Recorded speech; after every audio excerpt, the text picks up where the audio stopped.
В бюджет Якутии поступит более 30 миллионов рублей налогов от компании «Газпром». Сегодня в Якутске подписали соглашение о сотрудничестве между «Газпром Добыча Ноябрьск», которая занимается разработкой Чиндинского нефтегазоконденсатного месторождения, и правительством республики.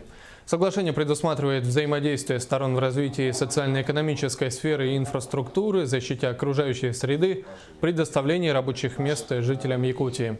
В прошлом году сумма налоговых выплат компании составляла порядка 23 миллионов рублей. Ожидаемое поступление налоговых отчислений в этом году составит почти 33 миллиона. По сути, это соглашение подразумевает более конкретную работу с каждым из пунктов, касающиеся социальной ответственности бизнеса, участия наших предприятий в этих инвестиционных проектах.